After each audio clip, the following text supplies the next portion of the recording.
Okay, this is our next part about interior angles. And we know interior means inside, so we're talking about these angles that are inside of polygons. And the first thing I want to point out is we talked about interior angles and triangles. They're the ones inside.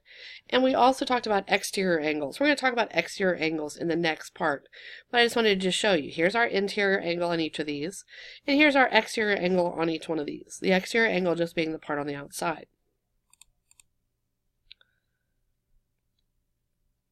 Now let's talk about the ones we already know about. We know in a triangle that if I add up these three angles, it adds to 180.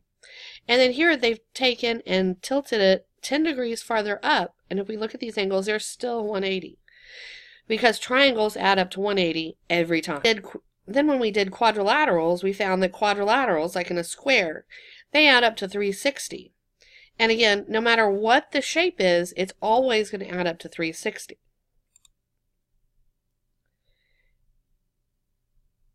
And when we talked about this before, we talked about it because if the triangle adds up to 180, I can take any quadrilateral and cut it into two triangles.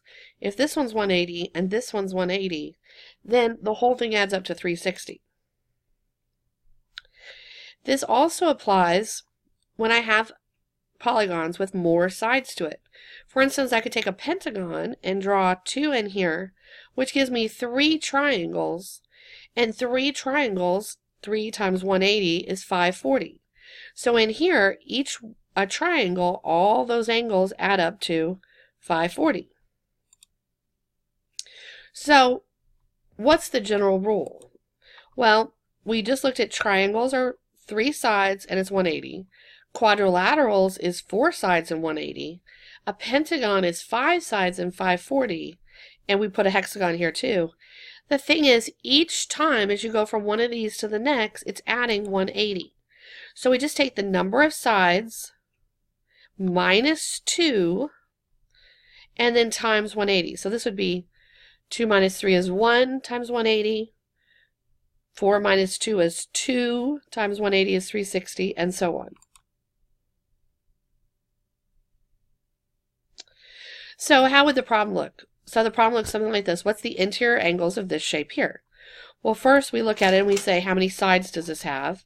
Well, this has 5 sides. And then here's our formula from our previous slide. And then we fill in n, that's the number of sides, 5, goes right here.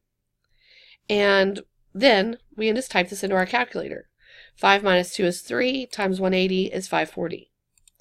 Copy these down onto your notes page. Here's our next one. Once again, we start with how many sides does it have? It has 9.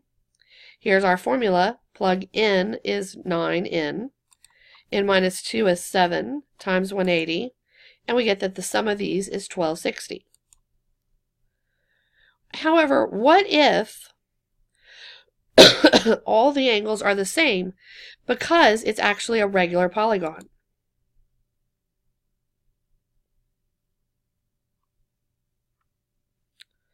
Well, this is the same table we had a second ago, but if all these angles are the same, we can find out just what one of them is.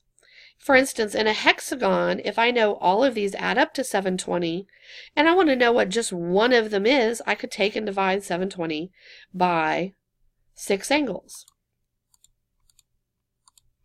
And I'd get 720 divided by 6 is 120.